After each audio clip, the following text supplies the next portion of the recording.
So welcome. Our topic is strategies for isolating customizations. And again, this is a mini session, so hopefully we won't be boring you to death.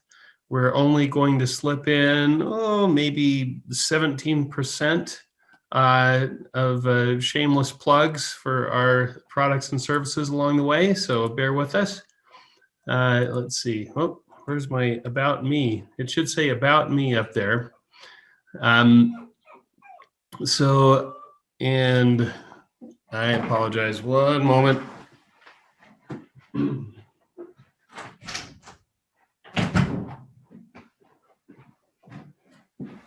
Dogs always want to be on a different side of the door than they're on. So I am founder, president, CEO of Gideon Taylor. I've been doing PeopleSoft for 25 years now. I originally built GTE Forms for PeopleSoft. You'll see a little bit about that in our shameless plug part. I'm passionate about eradicating business process pain points, and I occasionally burst into song unprovoked. But I think we can fill up all 20 minutes without that, so we'll see how it goes. GT is based here in American Fork, Utah, and we are a PeopleSoft custom solutions provider. We're focused on helping you make PeopleSoft work for you.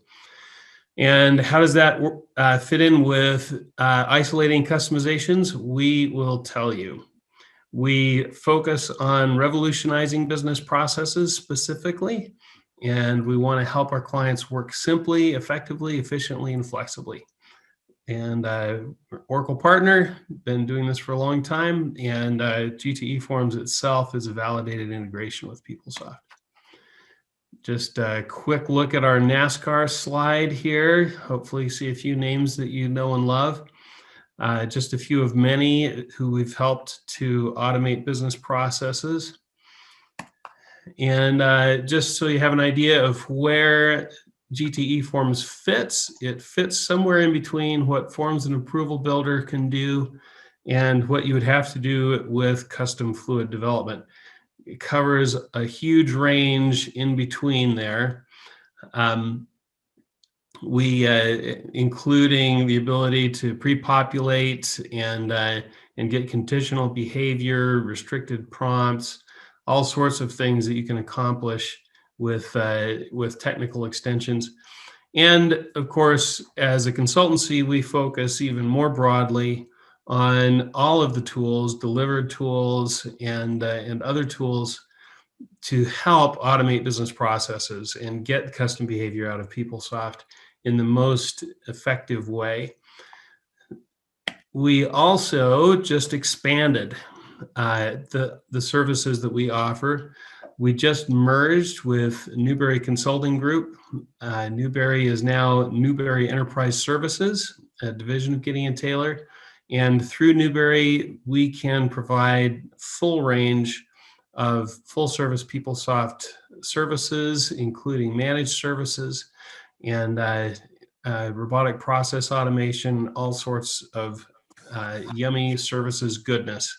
So feel free to talk to us about what we can do for you now as the new Gideon Taylor. So on to our content here, a few reasons to isolate customizations. First off, reducing your customizations or going vanilla, as we like to say, doesn't mean that you can't get the functionality you want. What it means is that you want to get that functionality in a way that gives you the lowest total cost of ownership of that functionality. So you don't have to worry about losing what you need. There's always going to be a way to do it. We just want to make sure that you're doing it in the way that gives you that costs you the least and that gives you the most opportunity going forward. One of the main reasons that you really need to look at it if you haven't finished isolating your customizations is that with the PUM process and selective adoption, you're going to be hitting your mods more and more frequently. There's a lot of value in selective adoption. There's a lot of value in the more rapid release cycle that Oracle is now in, but you miss that value if you can't uptake the new functionality because of your mods getting in the way. In fact, the PUM cycle can be more punishing because you've got that many more steps to stay current on. If each step requires all the pain of dealing with all of your mods, you're going to be dealing with a lot of pain and not be getting the value out of the new model.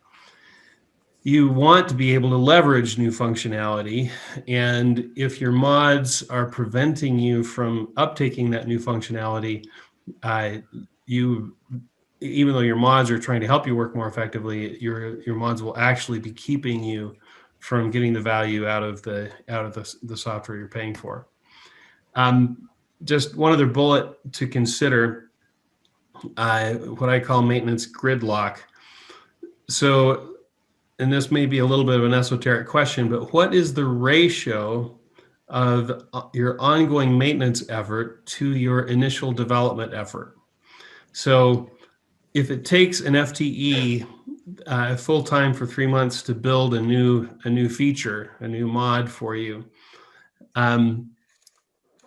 if it then takes 25% of an FTE to maintain that mod going forward, that means you only have 75% of an FTE to build new mods.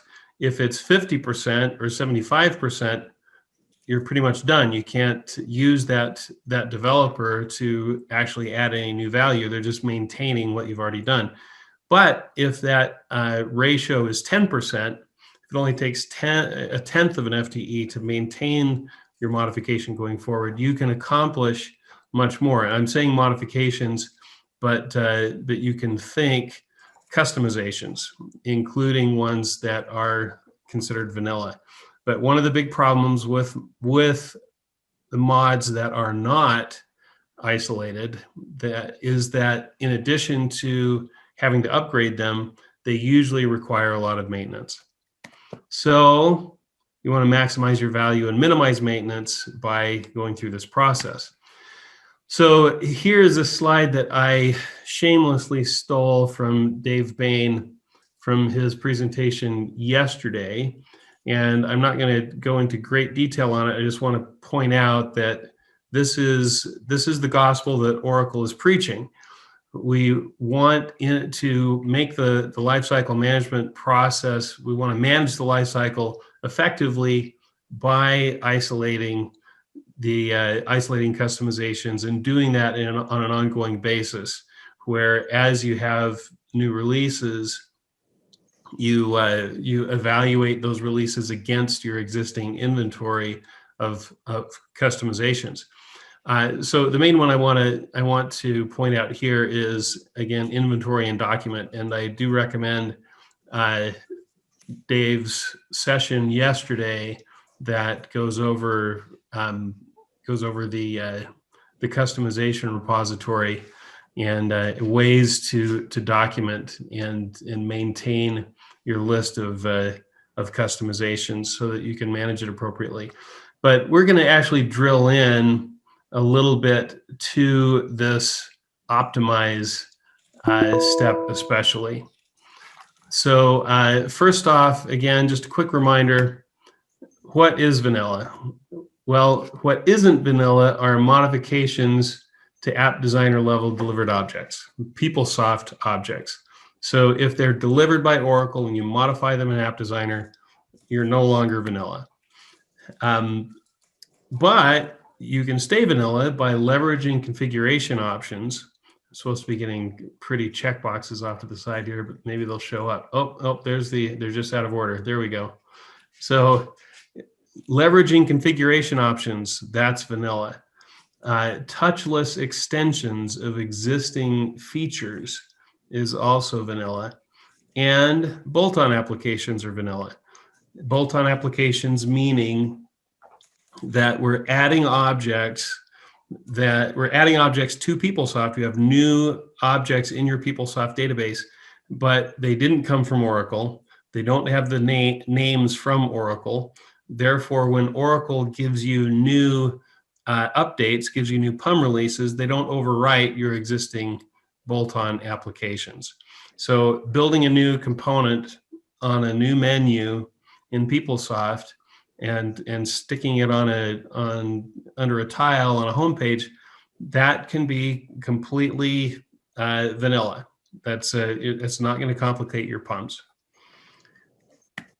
So this is the meat of our discussion here, a strategic process for getting from a heavily modified environment to a vanilla environment and isolating those customizations.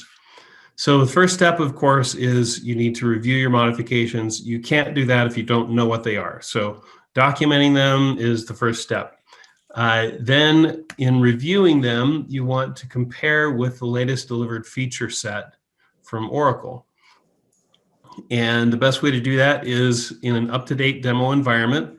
The best way to do that is on OCI, on Oracle's cloud infrastructure. You can spin up a current demo instance in a matter of minutes, and it's not very expensive to have spun one up. You can take it down, bring it back up whenever you need to look at it, but that lets you go through the feature set, use the CFO tool on Oracle support to see what features you have available, and then consider, and really strongly consider, can you just adopt what's delivered?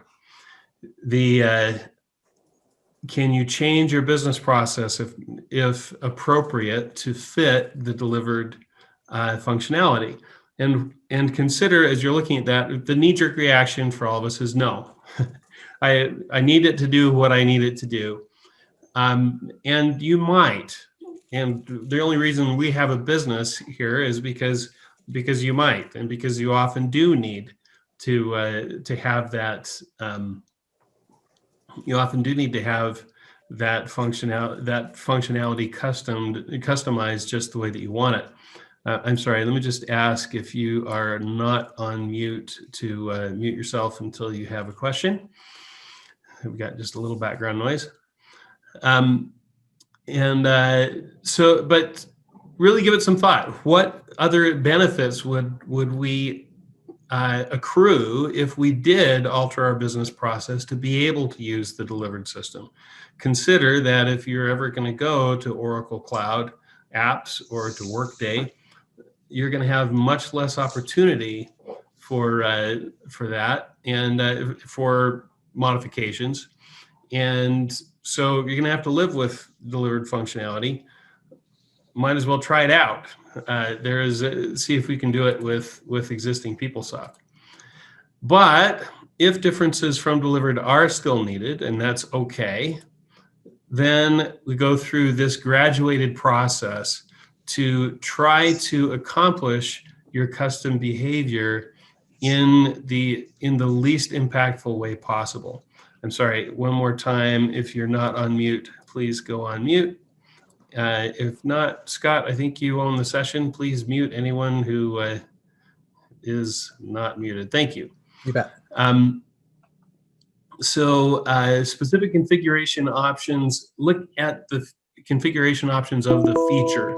So if you're looking at, if you're considering whether guided self-service will work for you, you need to look at all of the configuration options of that feature to see if you can accomplish what you need to do. Can you get the conditional behavior that you need with the built-in questionnaire if you configure it right? So you want to look carefully at the delivered stuff with all the features, the configuration options of that feature. If that doesn't accomplish your business purpose, then start looking at general functional configuration options. So these are things that are available to everyone that may not be part of a specific feature, but which may be able to be used to accomplish your business purpose. That includes page and field configurator to modify existing pages to meet your needs without modifying the underlying pages or objects.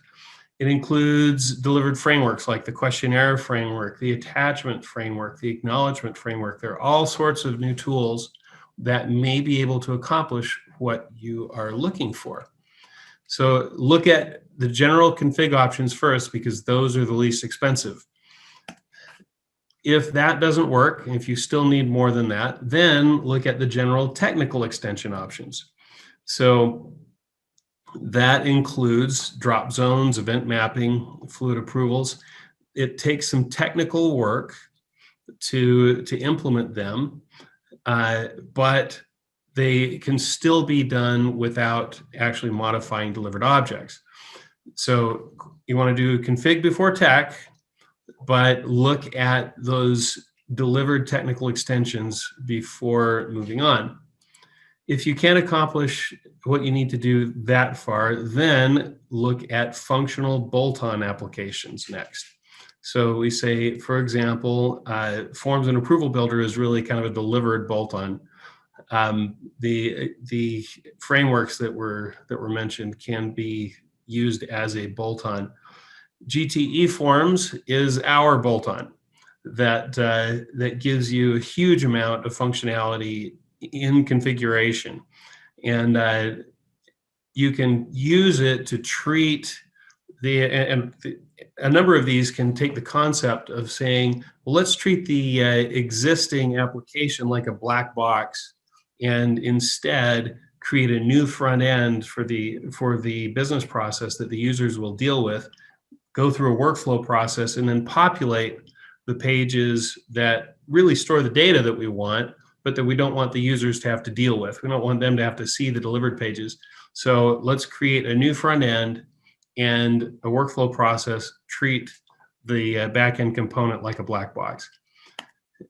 If you can't get everything done that you need to do with functional bolt-ons, then look at technical bolt-ons.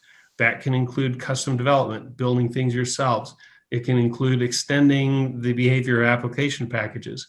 GTE Forms has a lot of technical extension capability. You can add people code to all sorts of events throughout the package. And there are other native third-party bolt-ons that install right into PeopleSoft, but don't touch your delivered PeopleSoft objects. And if you can't accomplish things that way, we're far enough down here that I can hardly imagine that you can't accomplish what you need to do.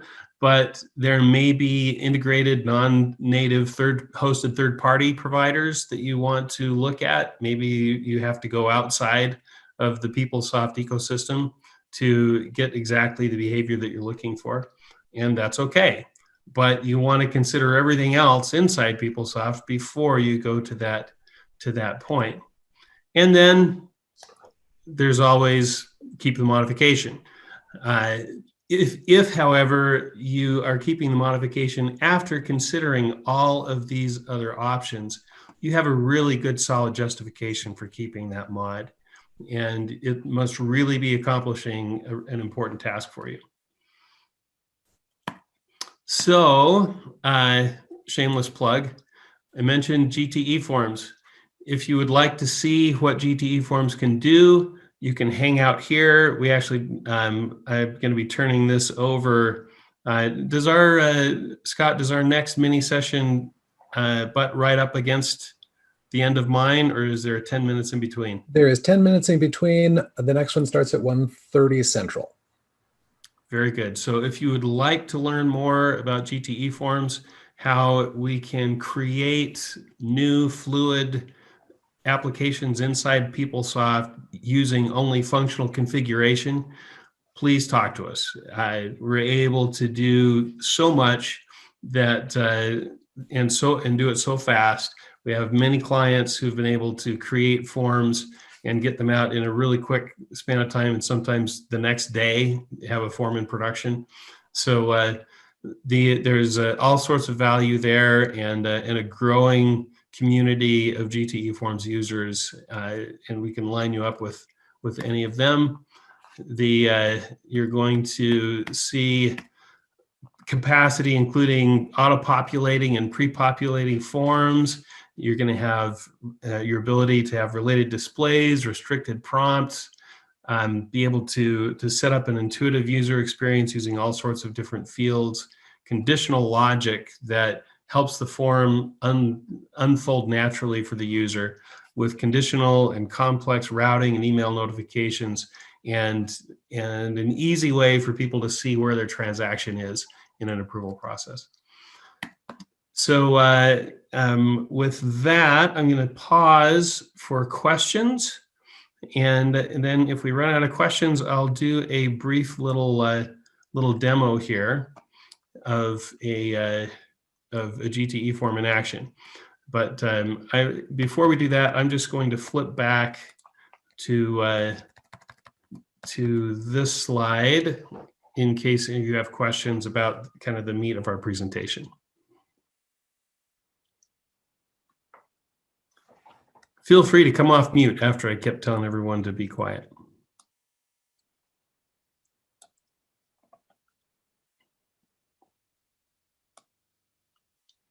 See, now I'm getting tempted to burst into song spontaneously because no one's saying anything.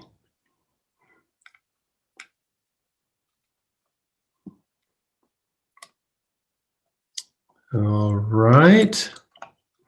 Well, then I am going to just keep talking by showing this video.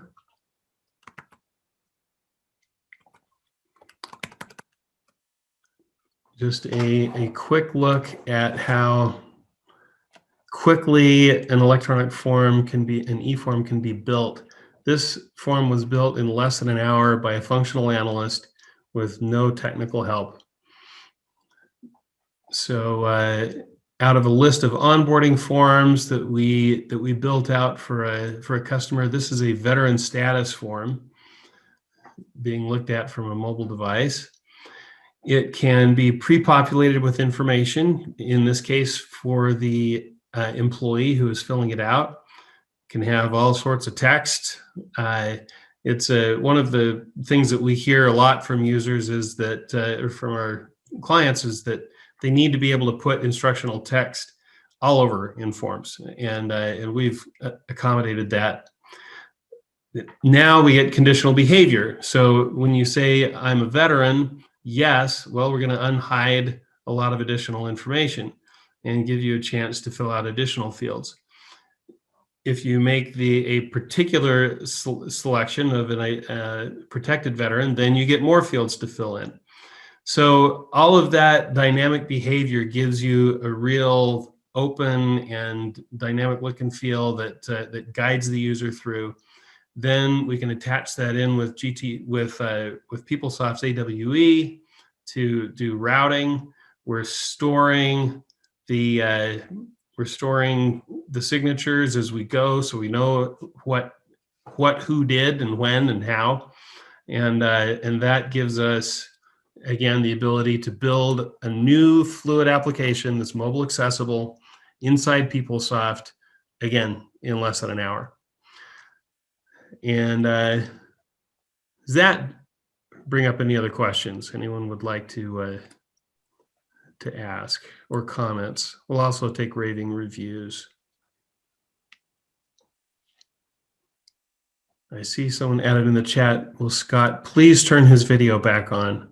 No, let's see, what was, oh, we had comments from Michael Marks, looks good. Loretta, thank you. You are very welcome. Can I ask a quick question? Can you hear me? Please, yes. Oh yeah, I am asking for our business stakeholder. We still have our HR teams have paper forms in employee folders. Do you guys provide any services on like digitizing existing paper forms? We can certainly help with that. We don't have in-house capability to do that, but we can work through other vendors to digitize, and then really the question with digitizing is how do you access it after that? And so if you would like help to actually get digitized paper forms like personnel files available inside of PeopleSoft, we can do that. We can help you link it in to related. The way I would do it, if it's employee personnel files, I would want to access those through related content from inside either job data or person data. So you can go in and say you're looking at that person and go to related data, pull up their archive personnel file or their paper personnel file, and be able to see that all as browse through a library of PDFs right from inside of PeopleSoft. Okay, thanks. You bet. Thank you. Great question. Anyone else?